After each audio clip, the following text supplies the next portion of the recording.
oh, Wunmi, I have a property in Burj Khalifa I'm trying to sell. Can you help me? I'm having an issue. And I'm like, what exactly is the issue? They're like, I put it on the market for so long, but it's hard. And I'm like, but somebody just sold their Burj Khalifa yesterday for this amount. But little things as, something as little as it wasn't facing the fountain could affect the value. Correct. Even though it's in the same building. Even though it's in the same building. Yeah. So we give a lot of advisory. You don't need to have a second passport. With your Nigerian passport, it just takes 4 steps to become What are those 4 owner. steps? Your name, your address, your email address, and I think the 4th one is just your biodata.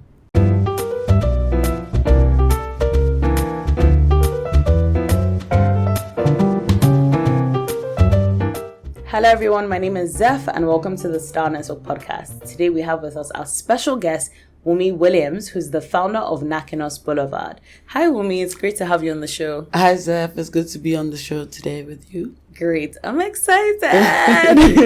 Same, likewise. Yes, so I feel like let's get into it. I feel like whenever people hear Wunmi Williams, the first thing on their mind is Nakenohs, right?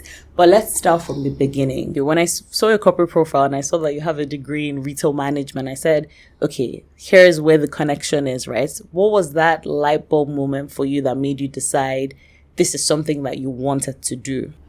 Well, truth be told, I always knew I wanted to do business management.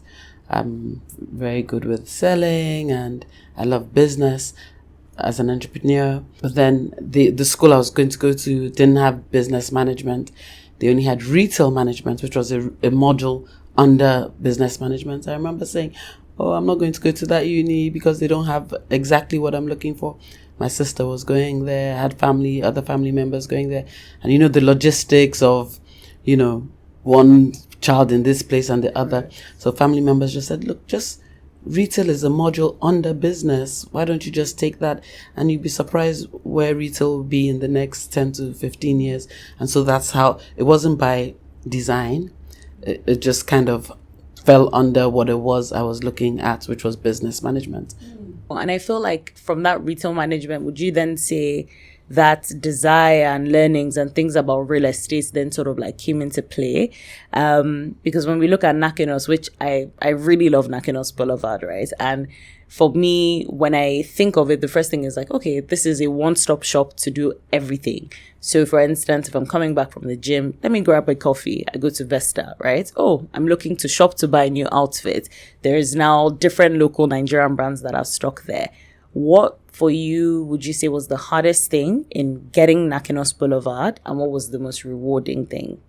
To answer your question, it wasn't just overnight, this is a mall. It was an entire journey starting from wheeling. When I moved back to Nigeria in 2003, it was literally, I started from the back of my house.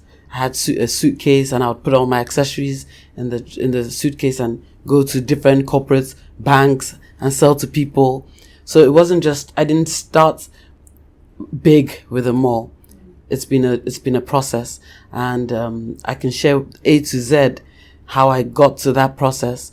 So the retail, I started taking suitcases, having exhibitions. You hear there's a pop-up, the Wedding Expo, carry my suitcase, go there. St. Zephia is having a bazaar, go there. This one, like Brown's Cafe, different places. I would go with my suitcases to different places, having an exhibition. It got a little bit challenging because, your accessories will break, it would spoil. So you're just selling jewelry at the time? I was selling accessories, so like purses, earrings, rings, accessories, and then after that, I had like a few fashion designers at the time stock at my home behind my house. I had a little shop in the back, very very tiny. I just took a little space there, so I had that over there, and I did that for 5 years. So basically, I would have the different exhibitions. And then even like TW magazine, the different people, stylists, they'll come over to me to get accessories for like the big runway shows. Yeah, so they would come over. And then I remember it was during my wedding in 2007. we were waiting for the Asoebi, and it was December. It was a December period. And 2 weeks before the wedding, the Asoebi had not arrived. And you know how our people, Oh my God. That's a disaster. pressing people, the tailors need their outfit, they need to sew. So it was at that point that I realized that there was a gap where you have to wait for the fabric to come into town. And that's where I now said, oh, you know what? Let me start selling Asoebi. So I started sourcing fabric. I'll travel to New York, travel everywhere, Malaysia, travel to Dubai, travel everywhere, finding unique pieces, and go to Ghana, get woodin. So I'd buy things in quantity, and so you don't have to wait for your order to arrive. So once you come to my store, you can get for your 50 friends. So I did that from 2007. And I kept growing and building that. And I was doing that from, like I said, from the back of my home. And I was raised by my grandfather.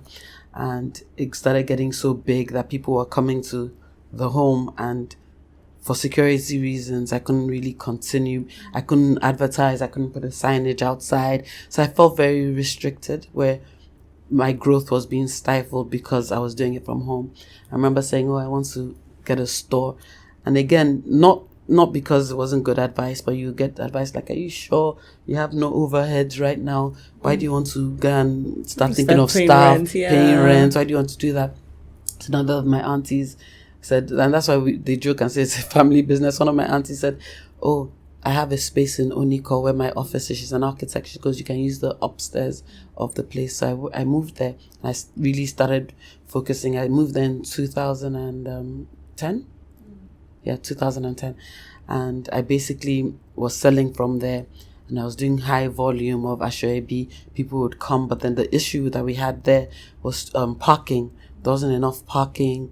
So with every decision that you make, you'll find that you would have challenges. It's how to overcome those challenges. And then that area as well kind of had, like, you know, the area boys coming. So sometimes people would want to come, but then the location was not perfect enough for what it was that I was doing. At the time, I had like 2 babies. My first 2 kids are 15 months apart. I lived in Dolphin. And so for me, whatever it is that I'm doing, I have to be able to make sure that the home front and the business, I'm able to balance the two. So I rented a shop in Dolphin Estate. So from Elaborate, the back of my house, to Military Street, to Dolphin Estate. And so now in Dolphin Estate, people would see me and they'll say, oh, I like your hair, I like your shoes, I like this, I like that, and where can I get it from? So as opposed to constantly referring people to, this is where I got my hair, this is where I got that, I just said, you know what, do you guys want to stock in Nakenohs, and then we would sell for you. So I didn't charge. So it was called Nakenohs back then? Yes, it was Nakenohs. Okay, so good. We started with Nakenohs. So they would stock. So I had different vendors, different fashion retailers stock with me. So we did that again for about 2 years. We started doing that again. I'm one to constantly keep evolving and to keep growing. I always find that you can't just start something and just stay there. You have to see what is it that people are looking for, you know, what are the changes and how can you evolve. So I did that for a while, but then there were some things that I noticed that I had to change my my process. So we were not collecting rent. It was just a place for people to, aspiring entrepreneurs to showcase. They didn't have shops. You could put it there and we would just basically get a commission off of it. But then what I found, some of the challenges that I found at the time was, if your stockists don't restock, the clients will look for where to get it from and they will just go directly to source. And when they go directly to source, the commission that we should have gotten, they may give them a discount when they've gone directly to them. So though I was stocking for you, it was almost like we became your competition. So I found that there was that module wasn't quite working. And Nakenohs at the time we're about to turn 10. And so in everything, when you're going, you have to see what were the strengths, what are the weaknesses, what are the opportunities, and what are the threats, and how can I do things a bit different. And that's when, again, a lot of my inspiration or a lot of my manual, I have a very close relationship with God. a very, very close one. And I basically ask him to download my GPS and my blueprint. I ask him because I don't believe that any of us are really here to, life is vanity. We're not here to do things for ourselves. We're here to do things for purpose and impact. So I'd ask God that, what do you want me to do next? How do you want me to do it? What do you want me to help me? And I would always, and that's why for me, this is my own story. He would give me different Bible chapters, write the vision, make it plain and run with it. And I'll stick to it. I hold on to a lot of promises.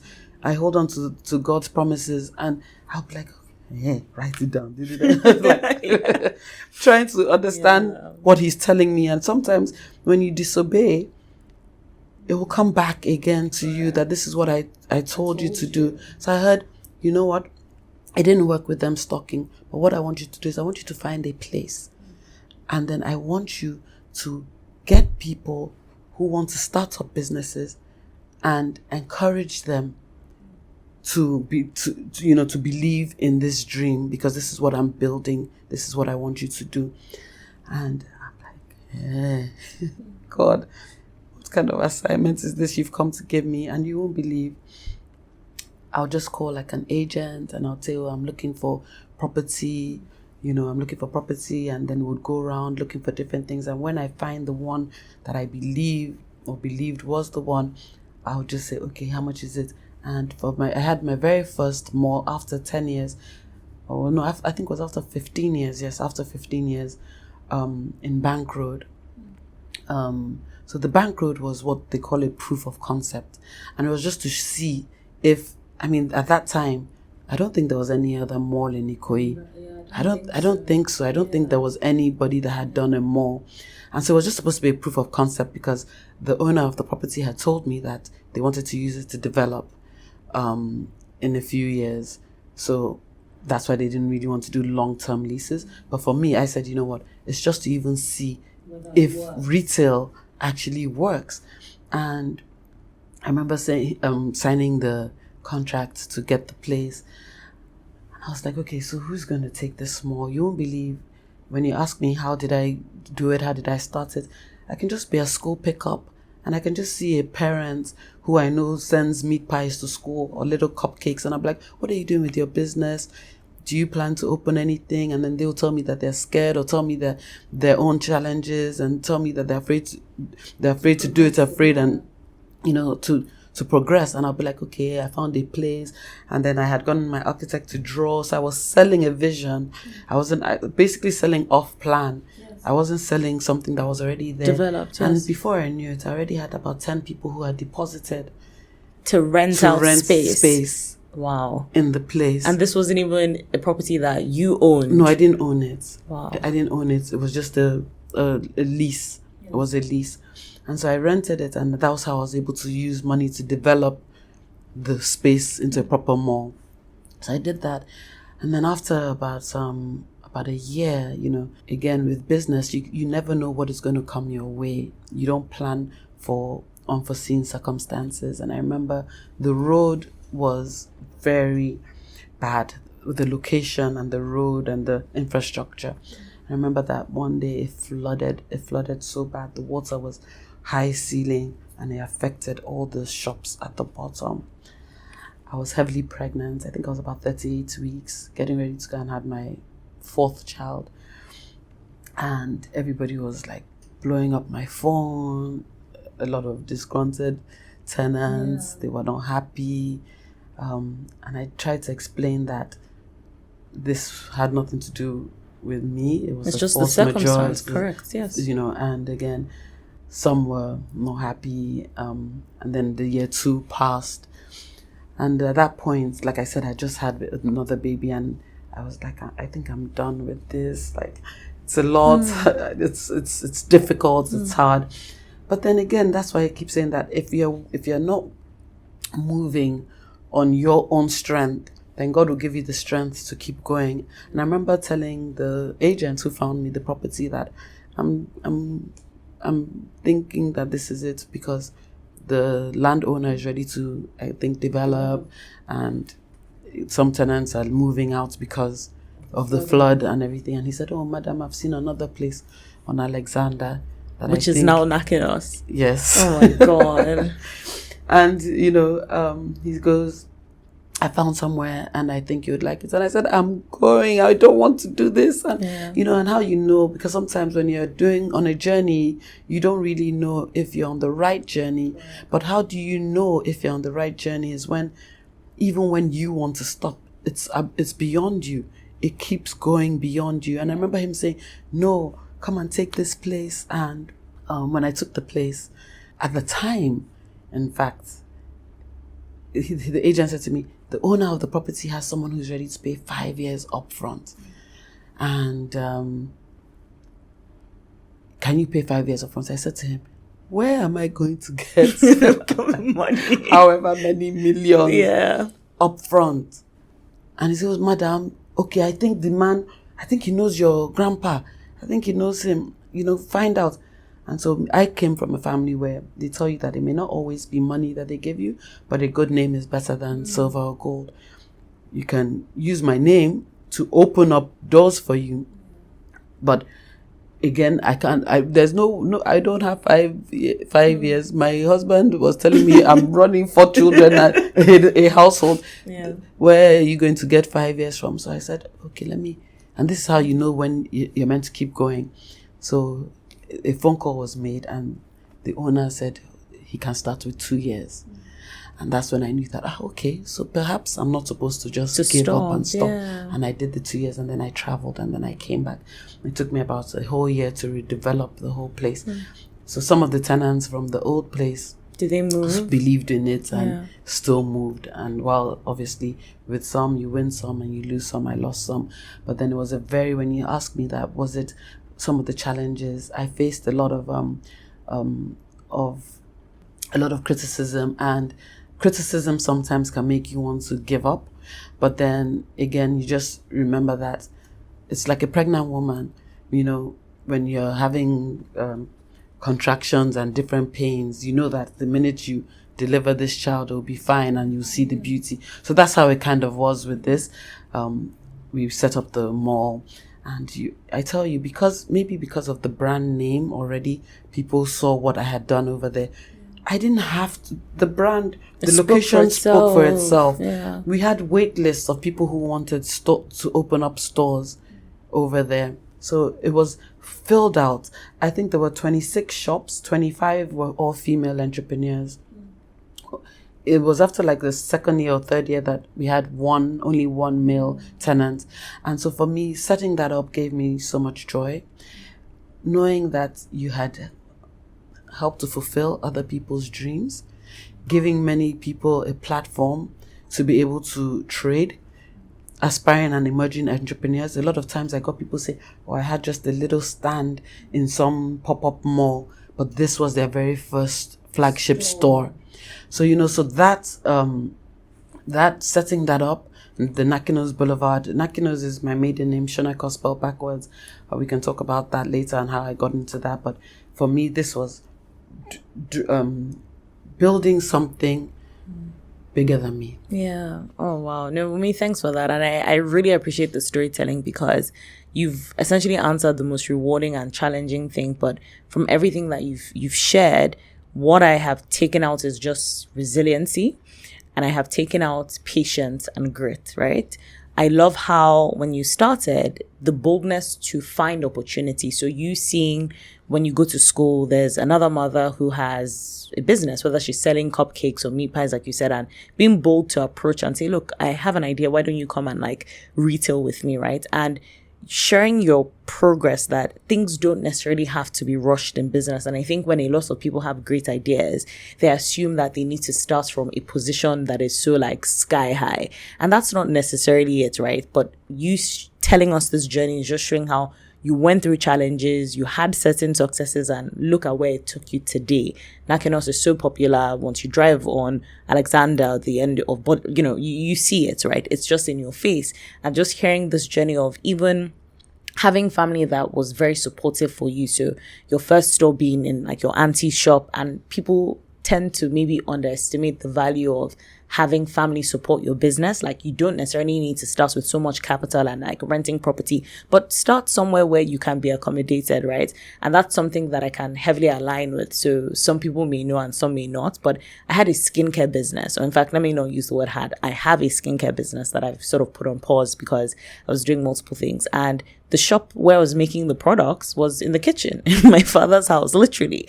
And sometimes people underestimate the value of just starting very small and starting in a way that you are capable to do so. You don't need to incur such costs. So I like that you shared that process of you started in your family's business backyard. You started at home, moved to your auntie's shop, and being able to identify challenges that, okay, this place, the location is not necessarily feasible to grow because people thought, oh, there's no parking or like that area boys around. Being bold to then find a different location. And I like that you didn't limit yourself based on what you thought was possible. Like, you didn't look at things and take them at face value. So for instance, in Bank Road location, you are bold enough to say, okay, well, this property is not developed yet. Let me look for people. And it happened. And even when the challenge came with the flooding, it didn't stop you. Yes, you are discouraged. It's very easy to kind of feel exhausted. But I like that you said your spirituality and your faith and closeness to God is something that has driven you. Because what I tend to ask a lot of founders that I interview, I ask them, I'm like, what keeps you grounded? What keeps you going? Some people will say it's family. Some people say friends. And on a few instances, some people say, look, it's my relationship with God. You are one of those people that I've interviewed that have been very transparent to say, like, it is really my faith that keeps me going. And, you know, I can definitely attest to that. Sometimes you have an idea. It's not necessarily easy to be consistent with an idea, right? I always tell people that the willpower to continue is such a strength that is so unimaginable that I think as human beings, we tend to even like undermine just the ability to wake up each day and say, I'm going to do this and I'm going to be better than I was yesterday. I'm going to chase the contacts, or I'm going to find the opportunity. I'm going to, you know, do this event. It's such a strength and a willpower. So I really admire that. And I'm happy that you've shared this. And I think for people listening, when they drive past Nakenohs now, they will literally think about this story that you've shared, because it's easy to see the glamour of Nakenohs. It's easy to like look at you. And if someone didn't have context, they would just assume, oh, yes, you know, it's from a place of like privilege. And yes, correct that. Privilege helps, right? And I can attest to that sort of like assumption of how someone can look at you and assume something. But yes, correct that privilege helps. And I do see privilege as a blessing. But two things that you have highlighted is, what do you do with that privilege of impacting people's lives? So looking at other people with businesses and saying, look, I can help you. Like, let me help you, like, showcase your business. I attest to that. And two, beyond your privilege, your consistency and willpower to keep going, because you can come from privilege and not do anything with it and just, you know, be sleeping all day, relaxing and traveling. And, you know, let's be real, like, who doesn't want that? But you know that your life is bigger than that. And there is greatness to you doing many things. You have to be like, I always say, like, how can you be like God's hands and feet? You won't always get it right and you won't always be perfect, but what can you do differently, right? So thank you for sharing that. And just on like the whole retail management integration, like bringing different brands together. And because you're also someone that is very big, like on real estate, you know, your business has expanded to the UAE, which is now Wunmi Global. Yeah. Congratulations. Thank you. I know my most recent trip to Dubai, when I called you and I said, look, Wunmi, I want to learn about like, you know, the property space, like what's going on there. I want you to be able to share more, because I find that in discussions I have with a lot of like people my age, real estate is such a hot topic. People are either looking to develop property or they're looking to like own property or just expand, right? What are things that people should be looking at?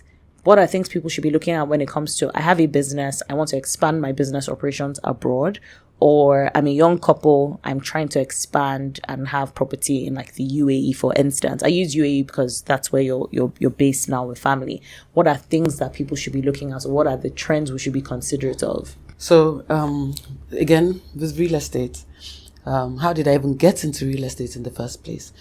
If you've listened to the stories that I've just given you, from the Bank Road to the Alexander, a lot of my challenges have been not being the owner of the property.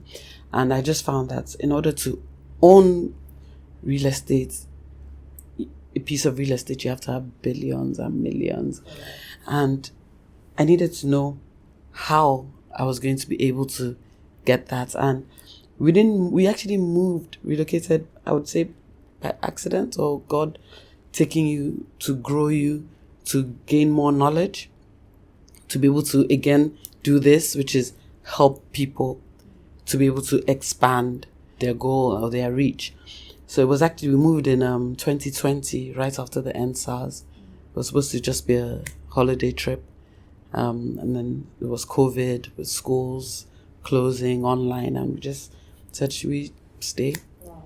And that's how we stayed. It was not something that was planned. And at that during that year, I actually I've been working since I was 18, because again, I came from a family, even though privileged, you have to work. You have to work. You have to work. Yeah. Even if you say you want a certain amount of money as pocket money, what does the school brochure tell you that you're going to get? Yeah. So even when you have your Arab friends and your different friends, what you get for the term, they're getting it a week. Yeah. If you want it, no problem, work towards it. So even while I was in university, I didn't want to go and work for any 9-to-5 jobs.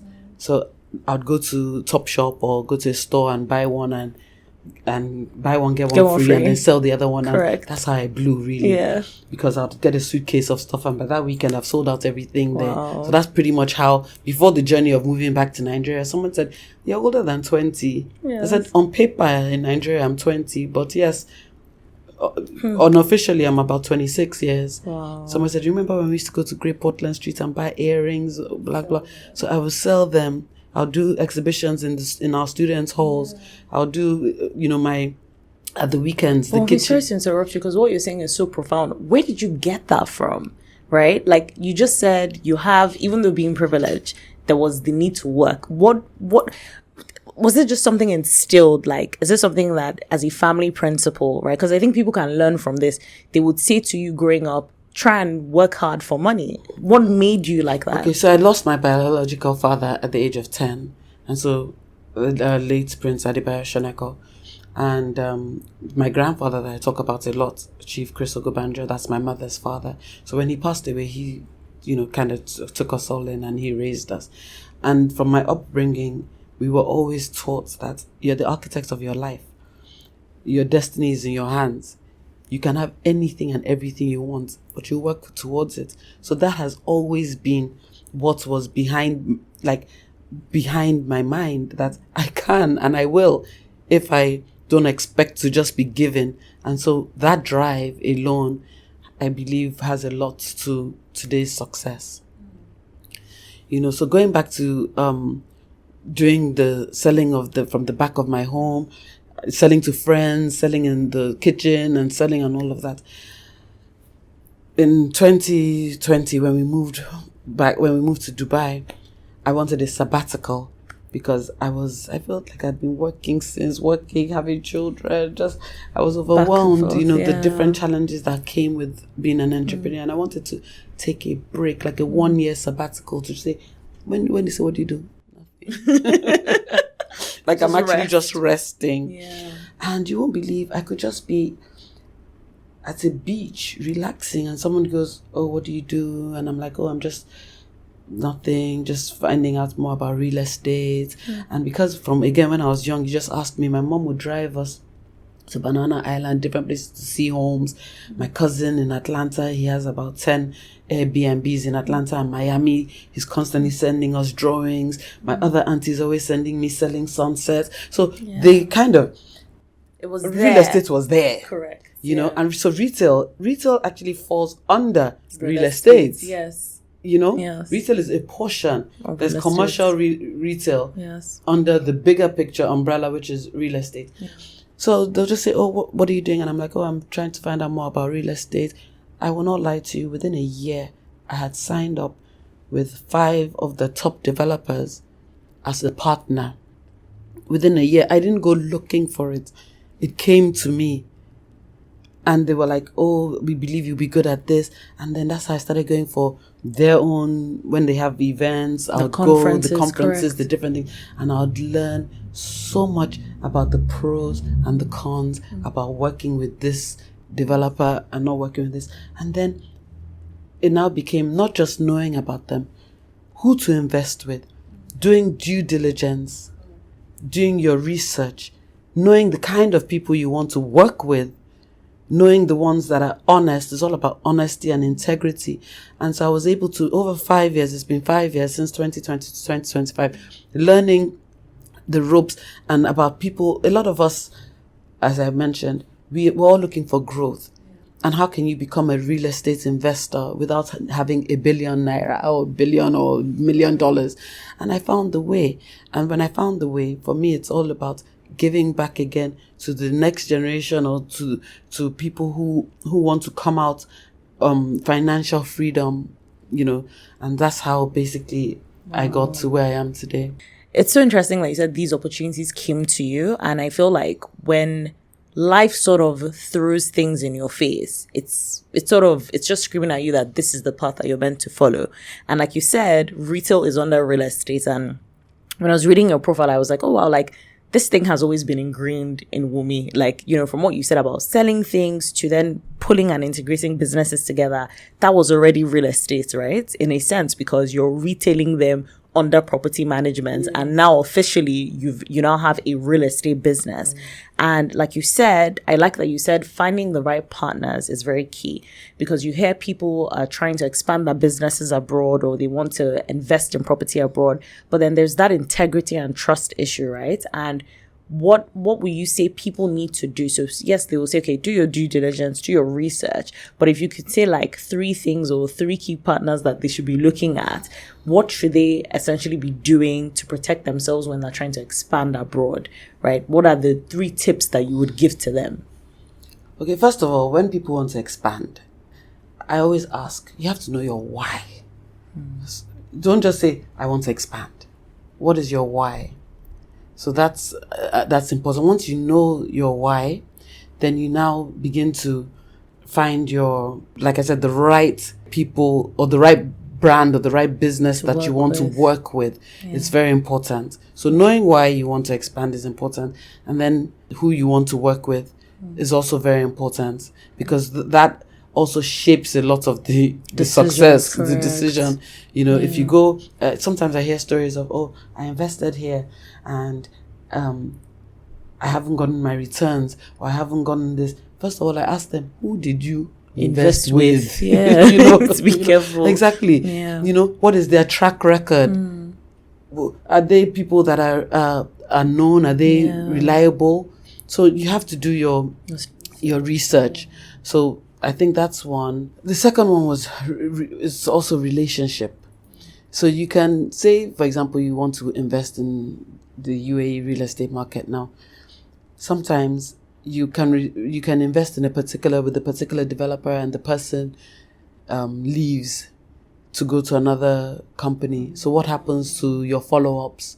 What happens to that investment? Especially if maybe, for example, you're paying in installments. So, but by building relationships with the right personnel over there, they're able to help you, regardless of if they've left or not, to follow up with your investment. Yeah. Yes. Oh no, thanks. I like that you gave that last example. Yes. Because sometimes it's like key man risk, right? You're talking to like one person, and the person leaves to a different company, or even leaves the country. But depending on how you establish that relationship, even once they've left, they can still, be doing that consultancy work for you to make sure like your investment is safe. So I really like that.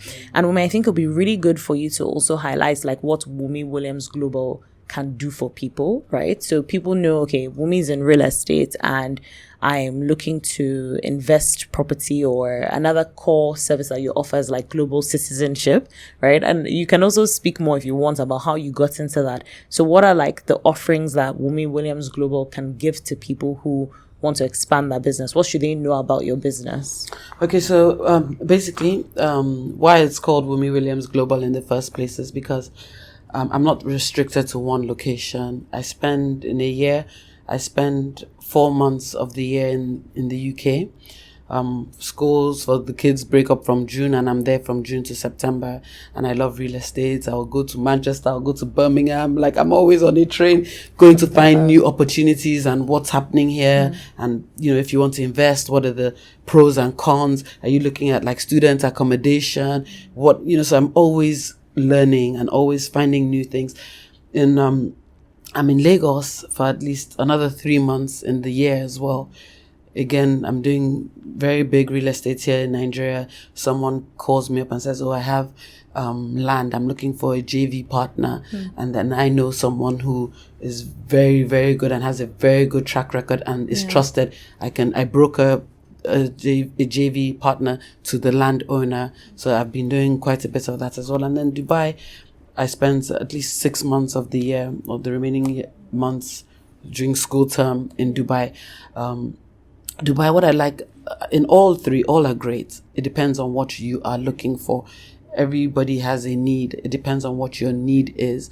If you say, I'm trying to invest, okay, there's Lagos, there's Dubai, there's London. What are you looking for?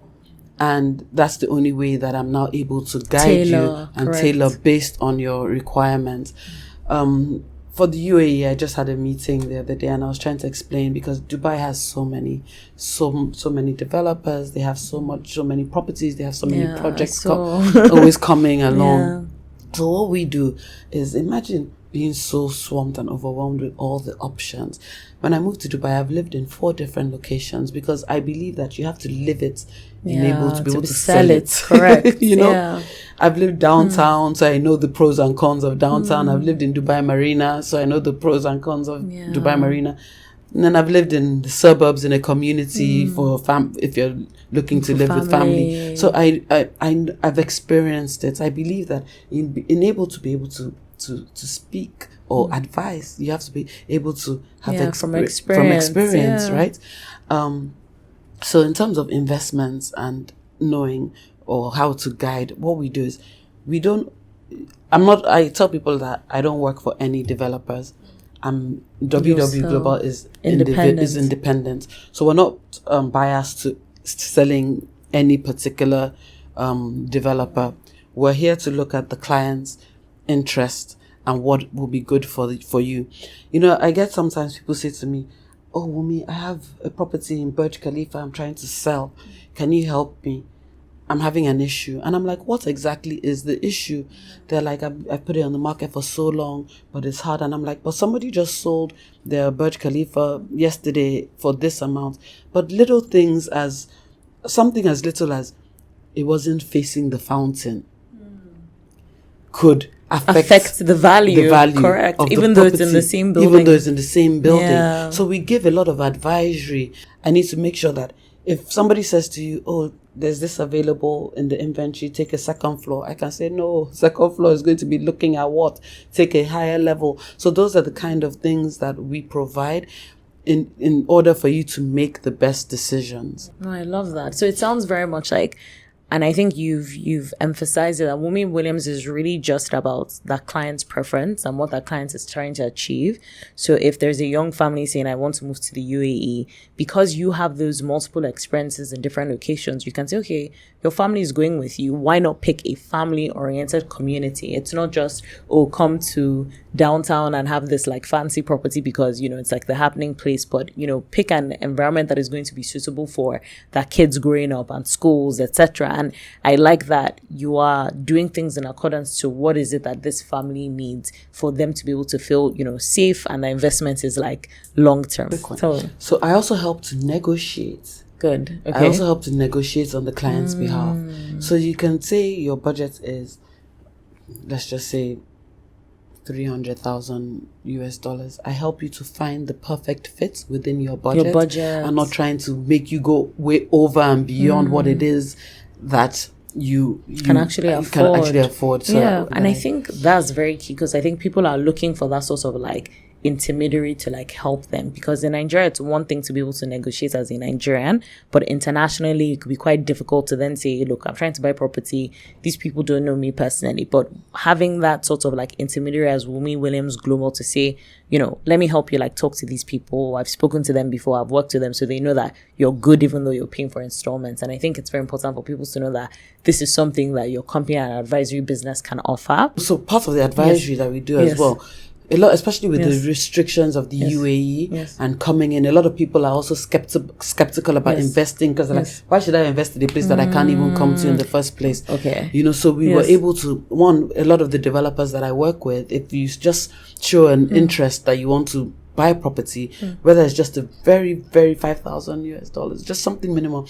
they can fly you and they'll help you get you the visa. Is this the golden visa? No. This is just to even just get a visa to come and check it out. So we have that. And then some people were like, look, with all the rules and regulations that keep changing, I want to be able to know that my investment is safe and I can come in and out at any time. And I have like different partners that I can, advise that, okay, these people are good. And then they can provide you with the second citizenship just for ease of business. The world is global. You need to be able to move around without thinking Easily. that they give you visa for 5 days. Correct. They give you visa for 7 days. Correct. You need to be able to move without feeling restricted. No, man, I like that. I think a lot of people would love to hear that you can do this, because in most recent discussions that I'm hearing, even though people are like, look, I love Nigeria, I love, my family is here, my community is here, but like you said, the world is evolving. You don't want to be restricted. And when it comes to like business migration, you want that flexibility, right? So people are always thinking, oh, what are the requirements to own property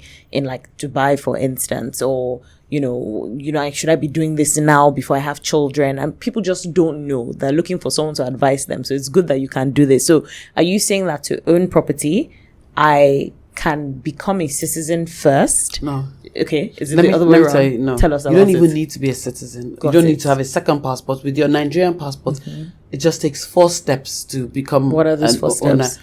Your name, your address, your email address, and I think the 4th one is just your biodata. That's all. To own the property. Yes, that's all you need. And your deposit. And your deposit. Yes. Your 24% deposit, Wow. 4% which goes to the Dubai Land Department, and 20%. That's all you need to become, so also why people are finding Dubai more attractive is Correct. 1, the process to become you can It's do so quick, instantly. yeah. 2, you don't even need a lawyer, to be honest. You can be if you want yours, but it's not a requirement. The second thing is that it's so easy to do business. It's so easy to do business, and then it's 0 tax, so you're not paying any tax on your investment. So that is what makes it so attractive. Yeah, because I have been hearing about, and I know like they say, like Dubai is like such a like tax haven, you don't get taxed, etc. So people are going there. But I like that you've just highlighted those 4 steps, that look, once you have the capital and you're ready, and as long as you do your research, you're a property owner. But then does being a property owner then immediately convert to, you can then have citizenship? No, not citizenship. Okay. Dubai doesn't give citizenship. Okay. When I talked about citizenship, I was talking about second passports for different, the Caribbeans countries, and keeps, etc. Yes. But for Dubai, with just 750,000 dirhams, you get an investor visa for 3 Got years. it. Okay. And then if your investment is over 2 million dirhams, you get a 10-year golden visa. I see. Okay. Yeah, so you don't need to be like an actual like a citizen. No, yeah, no. This is helpful because I know like a lot of people in the audience, there's this conversation about like migration, etc. So this is good. Yeah. And your book that you wrote, Journey to Win, Yes. which is coming out soon. Yes. What are 3 things that you're hoping that people would learn from your book? What do you want people to learn from it? Okay, so my book, Journey to Win, is a guide on the steps and the process. Like I said, having lived the process, you mentioned something earlier. The grass always looks green on the other side. And I found, like you mentioned, with assumptions, for me, I had many things. Maybe I've had that, maybe I did. And I don't want to leave people assuming. I want people to know this is her story. This is how she made it. This is who you are. I would have even staff work for me, and they would always say, "Auntie, you're so lucky. You just got this. You just got." And I was like, if this is the mindset of people that I'm with day to day, I can't imagine someone who just even sees me from far. And how can I encourage I think my passion is for young aspiring entrepreneurs, to let them know that it's not even your circumstances. I said I lost my dad at 10. You don't have to be a victim of whatever, what happens in life. You will make it. And so I call it Journey to Win because it's been a journey. And as the book unfolds, you begin to read many chapters of the good, the bad, the ugly, and the win. Getting to this point, which is the win for this phase of my journey. I want people, a lot of times people feel undervalued, underestimated, overlooked. They feel like no one sees them. But I want them to know that if you just keep walking in your journey, you will win. Things will happen. It Correct. will happen. Yeah. And essentially you build that table for yourself. Yes. Right. And I'm really excited to read your book. And even just sort of hearing your story, like from a personal background to how you got to where you are today. I think it's very important for people to see that there is actually like a blueprint, and the blueprint is just resiliency, right? That's the core theme, like resiliency and grit and pushing and believing in yourself, and you can accomplish anything. And even similarly, like I've worked for people, great companies, and I talk about Paystack because it's the last place that I worked. And even just when you hear Shola, the founder, tell his story, and you look at the trajectory of life, and it's the underlying theme of grit and resiliency and self-belief that they can accomplish anything that they set their mind to. So I'm excited, and I'm sure the audience is going to be really excited to like read about the book. But I mean, just before you go, you mentioned something about motherhood. You mentioned how being a business person, and at the time, you were heavily pregnant with like your kids, just navigating that experience. I think it's important to touch on because you have women who are business owners, and sometimes I don't know how they do it. First of all, motherhood is a lot. I look at like my really good friends who are mothers, and I call them heroes, right? Because in my own personal life, just navigating business, 9 to 5, family, etc., is quite a lot. So then adding children on top of that, how are you able to balance, or over the years, what has worked for you to still maintain the integrity of being a business owner while showing up for your family and for your children? So I always say for my family, we're an extremely close family. We're so close to the point that I'm like, guys, I have my work. I try to also give myself grace. I give myself grace. And what I mean by I give myself grace, I try to make every PTA, there are 4 of them, so every single one of them's PTA meeting. I thank God for the balance of having my spouse as well, who is also very hands-on. My husband, very hands-on. So that help together has been able to create a very good balance. I try and make it for their sports days, all the major tournaments and things that they have. But some days, I just cannot make it. And I tell them, and then there's like maybe somebody is sad because you can't make it. I have to be honest with them and say, we're doing our best. I need you to understand. Please, we talk to them. And by speaking to them, believe they get it. They understand. So don't put too much on yourself. Don't put too much pressure on yourself. Do what you can. I've been in Lagos for about 8 weeks right now, and my husband also had to be in Lagos for different business assignments, and we knew that we don't leave our kids with, we have a village support system, but at the same time we don't ever want them to feel that mommy or daddy is too busy. So Dubai, the great thing about it is flexibility and being able to do school remotely. They've been here doing remote so that mommy can achieve what she needs to achieve and so that daddy can achieve what he has to achieve. So I think so asking that question is just being able to do what works for your home front, ensuring that not one suffers whilst doing it. I like that. I like the honesty and sort of like just giving yourself grace, because I think it's very easy for people to assume like perfectionism, like on the family front, like, oh, you must be at like every single thing, or, if not, you are less of a mom. And I like that you're sort of just echoing that it's actually not the truth. You do what you can with the capacity that you have, and thank God for the village and gift of community. And I think that that's something that we really benefit from, I have to say, as Africans. Like, I think we have that gift of community, right? I don't know what it's like for other like ethnicities, but when I do talk to like my other friends and I'm like, yeah, my parents did this, and sometimes they look at me and they're like, oh wow, like that's so generous. I'm like, generous, it's a given, right? That's just the grace that we sort of have, and it's good to sort of know like you're able to balance. And just as we close out, I ask every guest this: what is your favorite quote and why? It doesn't have to be a quote.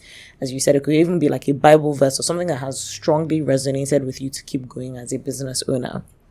So it's a quote that I use all the time. I've actually stuck to it, which is that there's no elevator to the road of success. You have to take the stairs. We can always try. I tried one thing one time. A friend introduced me. She was big in corporate world, and she said, "Oh, there's something called Swiss Golden. Come and buy. You bring 10 people, and when you get 10 people to invest, you'll make XYZ." I truly believed in it. People called me all sorts of names. How can you believe that this is a Ponzi? This is a Ponzi. I would have believed in it. That's why I'm laughing. You would have believed? Yes, correct. That it worked? Yeah. It doesn't sound legitimate. It was so legitimate. Like every single, this is a trusted person. Yes. They were all trusted. It was supposed to be a way of getting people to invest the money. To invest and get money commission. Back. And then we read websites on it showing that it was successful in other countries. Yeah. But something fell through in Nigeria. In fact, I remember when my friend told me about it. They said if you bring 3, you earn this. In the first go, I would have believed. I brought 25. Oh my God. I brought 25. And guess what? When the thing now started crumbling, you have people say, "Oh, I did it because it was you." I wouldn't have Don't done tell me the money was lost. So everything that was supposed to be my profit, I just said, it's not this that's going to come and give me a name that's not mine. I just gave it back to them. Correct. And so I lost. And some people after were saying, but we could have told you that there's no fast track, that it was a Ponzi. But to all honesty, I really believed. Yeah. And it was after that, this was in 2018. It was after that I just said, you know what? My journey of my let me from just the back follow of my house. Let me just continue to do this. And when there are opportunities, but I'm not quick anymore to want to get myself involved in things because, and that is one of the biggest lessons that I want to share with people. Be very, very careful, even in your wanting to expand and grow. Who you trust is a very important thing. Integrity is a very important thing. So that to avoid losing money, in order to avoid a bad name, some things may happen that has nothing to do with you, but just because of your involvement in it, they'll link you into it. Correct. So those are part of the lessons that I have learned, that it's not every opportunity that comes your way that you should take. Do your homework. Even when people say, "Oh, somebody referred me, they said this," go and verify. Verification is very important. And so I would say, again, small. Take your... It doesn't have to take 20 years. It doesn't. The truth is, I also say that if I had mentors, maybe my journey would have not taken this long to get here. Yeah. But I know that there's a reason I had to walk my walk.